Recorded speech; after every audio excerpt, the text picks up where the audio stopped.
നടന്മാർ കബളിപ്പിക്കപ്പെട്ടതാണ് എന്നതാണ് പുറത്തു വന്നിരിക്കുന്ന വിവരങ്ങൾ. അതല്ല അവരുടെ ഭാഗത്ത് മറ്റെന്തെങ്കിലും വലിയ വീഴ്ചകൾ സംഭവിച്ചിട്ടുണ്ടോ എന്നതിലുമൊക്കെ ഇനി വ്യക്തത ഉണ്ടാകേണ്ടതുണ്ട്. സ്വാഭാവികമായും നിയമ നടപടി ഉണ്ടാകും. ഇപ്പോൾ ഇറക്കുമതിയുമായി ബന്ധപ്പെട്ട തീരുവ കൃത്യമായി അടയ്ക്കാതെ വാഹനം കടത്തിയതാണെങ്കിൽ അക്കാര്യത്തിലൊക്കെ വാഹന ഉടമ ആരാണോ ഇപ്പോൾ എന്നതിൽ സ്വാഭാവികമായും അവർക്കും പിഴയും മറ്റ് നിയമ നടപടികളുമൊക്കെ നേരിടേണ്ടി വന്നേക്കാം. പ്രദീപ് ജോസഫ് വിവരങ്ങളുമായി നമുക്കൊപ്പം തുടരുന്നുണ്ട്. പ്രദീപ്, ഈ നടന്മാരുമായി ബന്ധപ്പെട്ട് എന്തൊക്കെ വീഴ്ചകൾ എന്ന കാര്യത്തിലൊക്കെ കുറെ കൂടി വ്യക്തത ഇപ്പോൾ ഉണ്ടാകുന്നുണ്ടോ? മാത്രമല്ല, ഈ സംഘത്തിന്റെ ഓപ്പറേഷൻ എങ്ങനെയായിരുന്നു? ഈ ഭൂട്ടാനിൽ നിന്ന് കൊണ്ടുവന്ന വാഹനം രാജ്യത്തെമ്പാടും വിറ്റഴിച്ചിട്ടുണ്ട്, കേരളത്തിലും വിറ്റഴിച്ചിട്ടുണ്ടല്ലോ. അതിനുവേണ്ടി വലിയ ഏജന്റുമാർ പ്രവർത്തിച്ചിരുന്നോ?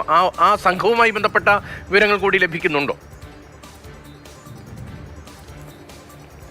രതീഷ്, നടന്മാർ എന്നല്ല, ചലച്ചിത്ര മേഖലയിൽ ഉള്ള ആളുകൾ, വ്യവസായ പ്രമുഖർ, ചില ഉന്നത ഉദ്യോഗസ്ഥർ തുടങ്ങിയവരൊക്കെ ഇത്തരം ഭൂട്ടാനിൽ നിന്ന് കൊണ്ടുവന്ന വാഹനങ്ങൾ വാങ്ങിയിട്ടുണ്ട്. അവർ മനഃപൂർവ്വം അത് നിയമപരമായി ഇതിൽ തെറ്റുണ്ട് എന്നറിഞ്ഞുകൊണ്ട് വാങ്ങിയതാണോ അതോ പറഞ്ഞതുപോലെ അബദ്ധത്തിൽപ്പെട്ടതാണോ എന്നത് വ്യക്തമല്ല. അതേസമയം കസ്റ്റംസ് ഉൾപ്പെടെയുള്ള അന്വേഷണ ഏജൻസികൾ ഇപ്പോൾ പരിശോധിക്കുന്നത് ഇതിൽ കൃത്യമായ രീതിയിൽ നികുതി അടച്ചിട്ടുണ്ടോ, ഒപ്പം വാഹനത്തിന് രൂപമാറ്റം വരുത്തിയിട്ടുണ്ടോ തുടങ്ങിയ കാര്യങ്ങളാണ് പരിശോധിക്കുന്നത്. അതേസമയം ഇത്തരത്തിൽ ഭൂട്ടാനിൽ നിന്ന് വാഹനങ്ങൾ ഹിമാചൽ പ്രദേശിൽ എത്തിച്ച് അവിടെ നിന്ന് രാജ്യത്തിൻ്റെ വിവിധ സംസ്ഥാനങ്ങളിൽ ആവശ്യക്കാർക്ക് വിൽക്കുന്ന കണ്ണികളെക്കുറിച്ച് DRIക്കും ഒപ്പം കസ്റ്റംസിനും വിവരം ലഭിച്ചിട്ടുണ്ട്. ഈ കണ്ണികളെ ഉൾപ്പെടെ കസ്റ്റംസ് ഏതാണ്ട് വരിയിലാക്കി കഴിഞ്ഞു, അല്ലെങ്കിൽ ഇവരെക്കുറിച്ചുള്ള പൂർണ്ണമായ വിവരം കിട്ടിയിട്ടുണ്ട്. ഇവരുടെ മോഡസ് ഓപ്പറാൻഡിയെക്കുറിച്ചുള്ള അല്ലെങ്കിൽ ഇവരുടെ ഒരു പ്രവർത്തന ശൈലിയെക്കുറിച്ചുള്ള വിവരം അന്വേഷണ ഏജൻസികൾക്ക് ലഭിച്ചിട്ടുണ്ട് എന്നാണ് മനസ്സിലാക്കുന്നത്. അതുകൊണ്ട് തന്നെയാണ് സംസ്ഥാനത്ത് ഏതാണ്ട് 30ഓളം ഇടങ്ങളിൽ ഒരേ സമയം പരിശോധന നടത്തുന്നത്. കേരളത്തിൽ മാത്രമല്ല, തമിഴ്നാട് ഉൾപ്പെടെയുള്ള സംസ്ഥാനങ്ങളിൽ ഇത്തരത്തിൽ വാഹന ഇടപാടുകൾ നടന്നിട്ടുണ്ട്. അവിടങ്ങളിലെ ചില ഉന്നത ഉദ്യോഗസ്ഥർ ഉൾപ്പെടെ വാഹനങ്ങൾ വാങ്ങിയിട്ടുണ്ട് എന്നാണ് അറിയാൻ കഴിയുന്നത്. നമ്മുടെ രാജ്യത്ത് അല്ലെങ്കിൽ സംസ്ഥാനത്ത് വലിയ വാഹനങ്ങളായി കരുതുന്ന ലാൻഡ് റോവർ പോലുള്ള, റേഞ്ച് റോവർ പോലുള്ള അല്ലെങ്കിൽ ഡിഫൻഡർ വിഭാഗത്തിൽപ്പെട്ട വാഹനങ്ങളൊക്കെയാണ് ഇത്തരത്തിൽ പ്രധാനമായും ഭൂട്ടാൻ ആർമി ലേലം ചെയ്തപ്പോൾ അവിടെ നിന്ന് വാങ്ങിക്കൊണ്ടുവന്ന് അത് ഹിമാചൽ പ്രദേശിൽ രജിസ്ട്രേഷൻ നടത്തി പിന്നീട് രാജ്യത്തിൻ്റെ വിവിധ ഭാഗങ്ങളിൽ സമ്പന്നരായ ആളുകൾക്ക് വിറ്റത്. രണ്ട് തരത്തിൽ ഇത് പ്രവർത്തിച്ചിരുന്നു എന്നാണ് പ്രാഥമികമായി ലഭിക്കുന്ന വിവരം. അതായത് ഒന്ന്, ഭൂട്ടാൻ ആർമിയിൽ നിന്ന് ലേലം ചെയ്ത് വാങ്ങുന്ന വാഹനങ്ങൾ വളരെ ചെറിയ തുകയ്ക്കാണ് ലേലം ചെയ്ത് വാങ്ങുന്നത്. അതായത് 5 ലക്ഷം രൂപയ്ക്കോ 10 ലക്ഷം രൂപയ്ക്കോ ഒക്കെയാണ് പലപ്പോഴും ലേലം ചെയ്ത് വാങ്ങുന്നത്. പക്ഷേ ആ വാഹനങ്ങൾ കേരളത്തിൽ അല്ലെങ്കിൽ മറ്റ് സംസ്ഥാനങ്ങളിൽ കൊണ്ടുവന്ന് 50 ലക്ഷം രൂപയ്ക്കും അതിന് മുകളിൽ കോടികൾ വരുന്ന വിലയ്ക്കുമൊക്കെയാണ് വിറ്റിരുന്നത് എന്നാണ് വിവരം.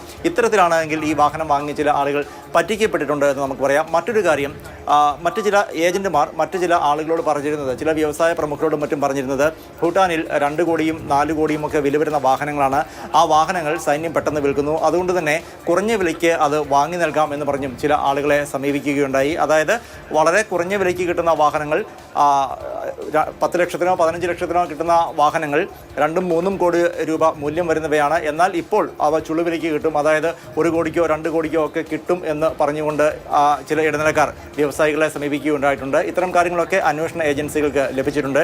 രാജ്യത്തിന് നികുതി നഷ്ടം വന്നോ എന്നുള്ളതാണ് DRIയും ഒപ്പം കസ്റ്റംസും ഒക്കെ പരിശോധിക്കുന്നത്. ഒപ്പം ഇവയ്ക്ക് രൂപമാറ്റം വരുത്തിയിട്ടുണ്ടോ, നിലവിൽ ഇവ ഓടുന്ന സംസ്ഥാനങ്ങളിലെ രജിസ്ട്രേഷനിലേക്ക് മാറ്റിയിട്ടുണ്ടോ എന്നതും പരിശോധിക്കുന്നു. അതിനുവേണ്ടിയാണ് DRI നേരത്തെ തന്നെ ഇക്കാര്യം സംസ്ഥാനത്തെ മോട്ടോർ വാഹന വകുപ്പിനെ അറിയിച്ചിരുന്നു.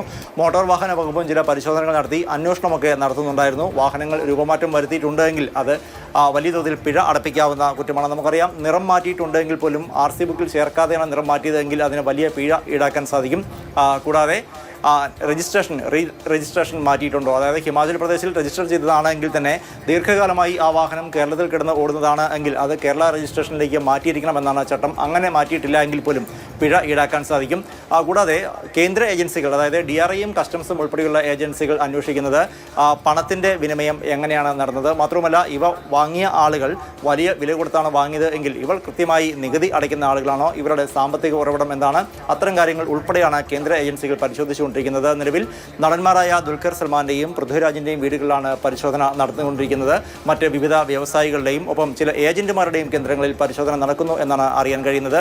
നിയമപരമായ ഏതെങ്കിലും തരത്തിലുള്ള ചട്ടങ്ങൾ പാലിക്കാതിരുന്നിട്ടുണ്ടോ, നിയമവിരുദ്ധമായ എന്തെങ്കിലും സാമ്പത്തിക ഇടപാടുകളോ അല്ലെങ്കിൽ ഒരു വാഹനം വാങ്ങുമ്പോൾ പാലിക്കേണ്ടതായ നടപടിക്രമങ്ങൾ പാലിക്കാതെ വന്നിട്ടുണ്ടോ, അത്തരം കാര്യങ്ങളൊക്കെയാണ് പരിശോധിക്കുന്നത്. ഏതാണ്ട് 150നും 200നും ഇടയിൽ വരുന്ന വാഹനങ്ങൾ ഭൂട്ടാനിൽ നിന്ന് ഇന്ത്യയിലേക്ക് കടത്തിയിട്ടുണ്ട് എന്നാണ് മനസ്സിലാക്കുന്നത്. ഇതിൽ 50ഓളം വാഹനങ്ങൾ കേരളത്തിൽ വിറ്റു എന്നാണ് അന്വേഷണ ഏജൻസികൾക്ക് പ്രാഥമികമായി ലഭിച്ചിരിക്കുന്ന വിവരം. ഏതാണ്ട് 4 മാസക്കാലമായി DRI ഉൾപ്പെടെയുള്ള ഏജൻസികൾ ഈ ഒരു അന്വേഷണത്തിലായിരുന്നു. ഈ അന്വേഷണത്തിന് നൽകിയിരിക്കുന്ന പേര് ഓപ്പറേഷൻ നുംഗൂർ എന്നാണ്. എന്നുള്ളതാണ്. നുങ്കൂർ എന്ന് പറഞ്ഞാൽ നേപ്പാളി ഭാഷയിൽ വണ്ടി എന്നാണ് അർത്ഥം. ആ ഒരു പേര് തന്നെയാണ് പ്രതീകാത്മകമായി നമ്മുടെ രാജ്യത്തെ അന്വേഷണ ഏജൻസികളും ഈ ഒരു ഓപ്പറേഷന് നൽകിയിരിക്കുന്നത്. കേരളത്തിൽ മാത്രമല്ല, രാജ്യത്തിൻ്റെ വിവിധ സംസ്ഥാനങ്ങളിൽ ഇത്തരത്തിൽ വാഹനങ്ങൾ നേപ്പാൾ, ഭൂട്ടാനിൽ നിന്ന് ചെറിയ വിലയ്ക്ക് വാങ്ങി, ചുളുവിലയ്ക്ക് എന്ന് തന്നെ പറയാം, ചുളുവിലയ്ക്ക് വാങ്ങി ഹിമാചൽ പ്രദേശിൽ കൊണ്ടുവന്ന് HB52 ഷിംല കേന്ദ്രീകരിച്ചുള്ള രജിസ്ട്രേഷനിൽ രജിസ്റ്റർ ചെയ്ത് പിന്നീട് രാജ്യത്തിൻ്റെ വിവിധ ഭാഗങ്ങളിൽ സമ്പന്നരായ ആളുകൾക്ക് വിൽക്കുകയായിരുന്നു. അങ്ങനെ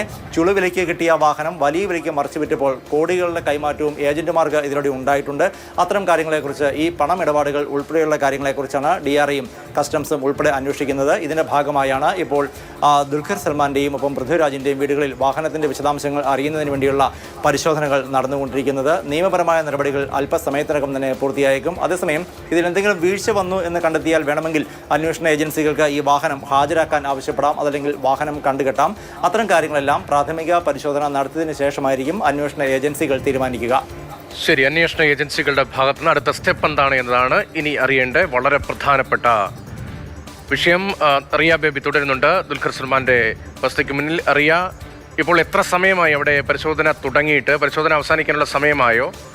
ഉദ്യോഗസ്ഥരുമായി ഫോണിലും മറ്റും ബന്ധപ്പെടാൻ കഴിഞ്ഞോ? അവരുടെ ഭാഗത്ത് നിന്ന് കൂടുതൽ പ്രതികരണങ്ങൾക്കുള്ള സാധ്യതയുണ്ടോ? പ്രതീക്ഷിക്കണോ?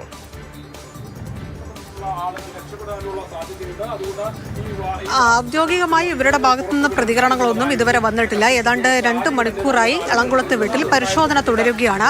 ഇതിൽ ഏറ്റവും പ്രധാനപ്പെട്ടത് ഏതെങ്കിലും തരത്തിലുള്ള വീഴ്ച ഇടപാടുമായി ബന്ധപ്പെട്ട് സംഭവിച്ചിട്ടുണ്ടോ, ഇവരുടെ അറിവോട് കൂടിയാണോ ഇത് നടന്നിട്ടുള്ളത് എന്ന കാര്യങ്ങൾ ഒരു പരിശോധന കൂടിയാണ് കസ്റ്റംസിന്റെ ഭാഗത്ത് നിന്ന് ഇപ്പോൾ നടക്കുന്നത്. അതുകൊണ്ട് തന്നെ ഈ ഘട്ടത്തിൽ നമുക്ക് ഇത്തരത്തിൽ ഈ ഭൂട്ടാനിൽ നിന്ന് എത്തിച്ച വാഹനങ്ങൾ അറിവോട് കൂടി ഇവർ വാങ്ങി എന്ന കാര്യത്തിലൊന്നും ഒരു ഉറപ്പിച്ചു പറയൽ സാധ്യമല്ല. കസ്റ്റംസ് പോലും അക്കാര്യം ഇപ്പോൾ സ്ഥിരീകരിക്കുന്നില്ല. എങ്ങനെയാണ് വാഹനം ഇവരുടെ കൈവശം എത്തിയത്, അതിൽ നടന്നിട്ടുള്ള ഇടപാടുകൾ എന്താണ്, കബളിക്കപ്പെട്ടിട്ടുണ്ടോ, എന്താണ് നടന്നടക്കമുള്ള കാര്യങ്ങൾ ഒരു വിശദമായി പരിശോധന തന്നെയാണ് ഇന്നത്തെ ഈ റെയ്ഡിലൂടെ കസ്റ്റംസ് സംഘം ഉദ്ദേശിക്കുന്നത്. അതുകൊണ്ട് തന്നെ ഈ പരിശോധന പൂർത്തിയായ ശേഷം കസ്റ്റംസിന്റെ ഭാഗത്ത് നടക്കം ഈ രേഖകളടക്കം പരിശോധിച്ച ശേഷം അവരുടെ അടക്കം പ്രതികരണം വരുമ്പോഴായിരിക്കും എന്തിടപാടാണ് നടന്നത്, എങ്ങനെയാണ് ഇടനിലക്കാർ വഴിയാണോ, ഏത് തരത്തിലാണ് ഈ വാഹനങ്ങൾ ഇവരുടെ കൈവശം എത്തിയത് തുടങ്ങിയ കാര്യങ്ങളിലൊക്കെ ഒരു വ്യക്തത വരികയുള്ളൂ. എന്തായാലും രാവിലെ 10 മണിയോടുകൂടി ആരംഭിച്ച പരിശോധന ഇപ്പോഴും തുടരുകയാണ്. കൊച്ചിയിലെ കസ്റ്റംസ് പ്രിവന്റീവ് വിഭാഗമാണ് എളംകുളത്തെ ദുൽഖർ സൽമാന്റെ വീട്ടിൽ പരിശോധന നടക്കുന്നത്. ഏതാണ്ട് മാസങ്ങളായി ഇക്കാര്യത്തിൽ ഇവർ ഈ ഇടപാടുകൾ നടന്നിട്ടുള്ള കേരളത്തിലേക്ക് എത്തിയെന്ന് പറയപ്പെടുന്ന ഇത്തരം വാഹനങ്ങൾ കേന്ദ്രീകരിച്ച് അന്വേഷണം നടത്തുകയായിരുന്നു, വിവരങ്ങളടക്കം ശേഖരിക്കുകയായിരുന്നു. ആ വിവരശേഖരണം നടത്തിയ ശേഷമാണ് ഒരേ സമയം 30-ലധികം ഇടങ്ങളിൽ കസ്റ്റംസിന്റെ ഭാഗത്ത് നിന്ന് പരിശോധന നടക്കുന്നത്. ഈ വാഹനം ഇവിടെ ഉണ്ട്, എളംകുളത്ത് ഈ വീട്ടിലുണ്ട് എന്ന് തന്നെയാണ് നമുക്ക് മനസ്സിലാക്കാൻ കഴിയുന്നത്. ഇതുമായി ബന്ധപ്പെട്ട രേഖകളടക്കം ശേഖരിക്കുകയും കസ്റ്റംസ് സംഘം ഈ പരിശോധനയിലൂടെ ലക്ഷ്യമിടുന്നുണ്ട്.